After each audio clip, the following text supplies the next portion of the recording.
चाहूंगा कि जब बलात्कार की या महिलाओं पर अत्याचार की घटनाएं घटती हैं तो उसकी बहुत चर्चा होती है, बहुत प्रचार होता है, मीडिया में छाया रहता है। लेकिन जब ऐसे राक्षसी मनोवृत्ति व्यक्ति को सजा होती है तो वो खबरों में कहीं नजर नहीं आती है, कोने में कहीं पड़ा रहता है।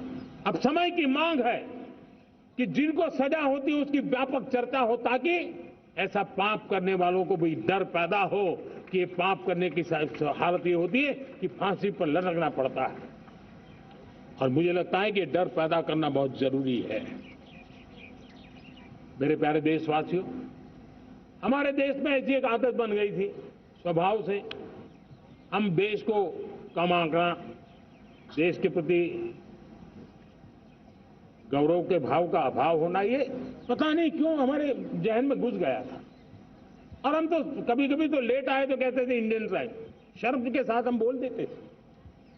देश को इन चीजों से हमने बाहर लाने में सफलता पाई है। किसी जमाने में कहा जाता था अरे खिलौने भी बाहर से आते थे, वो दिन देखे हमने।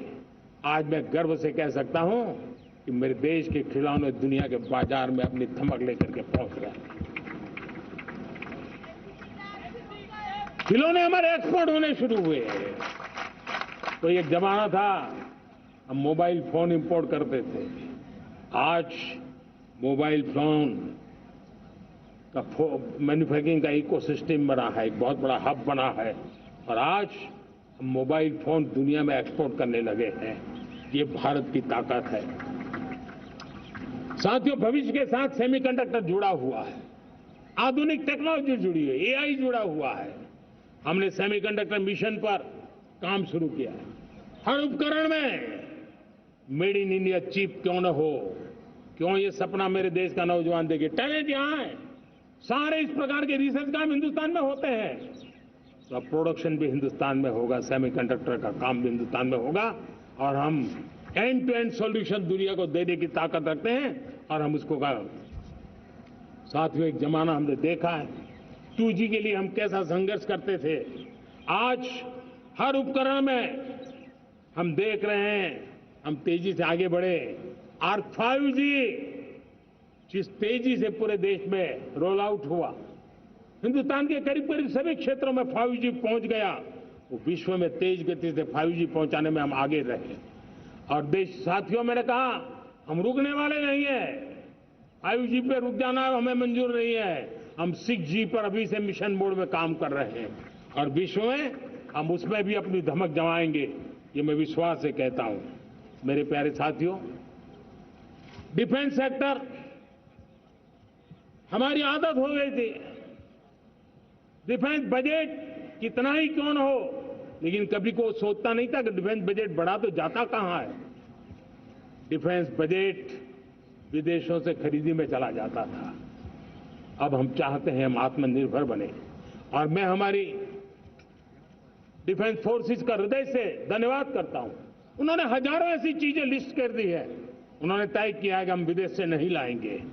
राष्ट्र के लिए जीना क्या कहते हैं, ये हमारे सेना के जवानों ने दिखाया है, और उसके कारण डिफेंस के सेक्टर में हम आत्मनिर्भर होते चले जा रहे हैं। आज डिफेंस मैन्युफैक्चरिंग में भारत की पहचान बनी है, और मैं आज खुशी से कह सकता हूं कि जो देश कभी डिफेंस की हर छोटी मोटी चीज बाहर से लाता था, आज धीरे धीरे दुनिया के कई देशों में हम जो डिफेंस के इक्विपमेंट मैन्युफैक्चर कर रहे हैं वो हम एक्सपोर्ट करने लगे हैं। दुनिया में डिफेंस हब, मैन्युफैक्चरिंग हब के रूप में हम धीरे धीरे उभर रहे हैं। हम मैन्युफैक्चरिंग क्षेत्र को बढ़ावा देना चाहते हैं, क्योंकि रोजगार के लिए सर्वाधिक आवश्यक है। आज PLI स्कीम को बहुत बड़ी सफलता मिली है। FDI रिफॉर्म्स, उसने भी हमें बहुत बड़ी ताकत दी है। MSMEs को बहुत बड़ा बल मिला है, नई व्यवस्थाएं विकसित हुई है, और उसके कारण हमारा मैन्युफैक्चरिंग सेक्टर, हम दुनिया का एक मैन्युफैक्चरिंग हब बने। जिस देश के पास इतनी नौजवान शक्ति हो, जिस देश के अंदर ये सामर्थ्य हो, हम मैन्युफैक्चरिंग की दुनिया में भी इंडस्ट्री 4.0 में हम बहुत बड़ी ताकत के साथ आगे जाना चाहते हैं। और इसके लिए आवश्यक स्किल डेवलपमेंट, उस पर भी हमने बल दिया है, और स्किल डेवलपमेंट में भी हमने नए मॉडल तय किए हैं। हमने जन भागीदारी को जोड़ा है, ताकि तुरंत रिक्वायरमेंट के अनुसार स्किल डेवलपमेंट हम कर सके। और मुझे विश्वास है, मैं लाल किले की प्राचीर से कह रहा हूं, वो दिन दूर नहीं होगा जो भारत इंडस्ट्रियल मैन्युफैक्चरिंग का हब होगा, दुनिया उसकी तरफ देखती होगी। आज विश्व की बहुत बड़ी कंपनियां भारत में निवेश करना चाहती हैं। ये चुनाव के बाद मैंने देखा, मेरे तीसरे कार्यकाल में जितने लोग मुझसे मिलने के लिए मांग कर रहे हैं वो ज्यादातर निवेशक लोग हैं, विश्व भर के निवेशक हैं। वो आना चाहते हैं, भारत में निवेश करना चाहते हैं। ये एक बहुत बड़ा गोल्डन अपॉर्चुनिटी है। मैं राज्य सरकारों से आग्रह करता हूं कि आप निवेशकों को आकर्षित करने के लिए स्पष्ट नीति निर्धारित कीजिए, गुड गवर्नेंस का आश्वासन दीजिए, लॉ एंड ऑर्डर सिचुएशन के लिए उनको भरोसा दीजिए। हर राज्य एक तंदुरुस्त स्पर्धा में आगे आए। राज्य के बीच निवेशकों को खींचने के लिए स्पर्धा होनी चाहिए, निवेशकों को लिए, ताकि उनके राज्य में निवेशक आएंगे, उनके राज्य के नौजवानों को स्थानीय रूप से अवसर मिलेगा, रोजगार का अवसर मिलेगा। नीतियों में परिवर्तन लाना चाहिए तो ग्लोबल रिक्वायरमेंट के अनुसार नीतियों को राज्यों ने परिवर्तित करना चाहिए। लैंड की आवश्यकता है तो राज्यों ने लैंड बैंक बनानी चाहिए।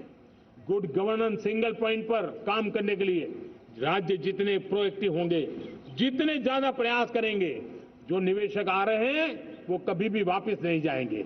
सिर्फ भारत सरकार से काम ये होता नहीं है, राज्य सरकारों की बहुत बड़ी आवश्यकता होती है, क्योंकि जो भी प्रोजेक्ट लगने वाला है उस राज्य में लगने वाला है, उसको हर राज्य के साथ रोजमर्रा का काम पड़ता है। और इसलिए मैं राज्यों से आग्रह करूंगा कि जब विश्व पूरा भारत की तरफ आकर्षित हो रहा है, विश्व पूरा भारत में निवेश करने के लिए प्रतिबद्ध हो रहा है, तब ये हमारा दायित्व बनता है कि हमारी पुरानी आदतें छोड़ करके स्पष्ट नीति के साथ हम आगे आए। देखिए, आपको परिणाम अपने राज्य में दिखाई देगा और आपका राज्य भी चमक उठेगा, ये मैं आपको विश्वास देता हूं।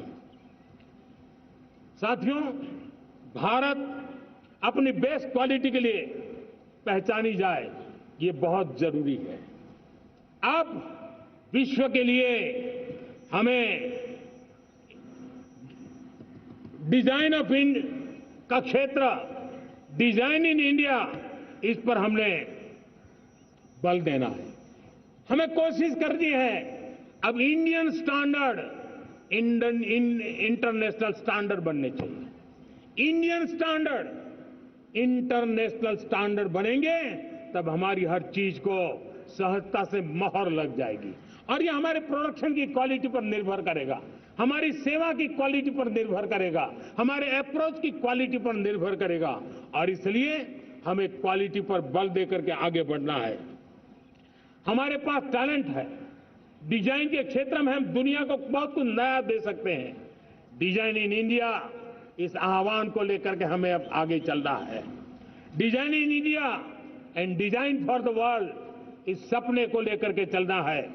मैं देख रहा हूं गेमिंग की दुनिया का बहुत बड़ा मार्केट खड़ा हुआ है, लेकिन आज भी गेमिंग की दुनिया पर प्रभाव, खास करके उन खेलों को बनाने वाले लोग, प्रोडक्ट करने वाले लोग, विदेशी कमाई होती।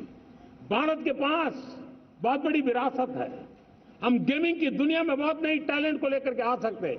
विश्व के हर बच्चे को हमारे देश की बनी हुई गेमिंग की ओर आकर्षित कर सकते हैं।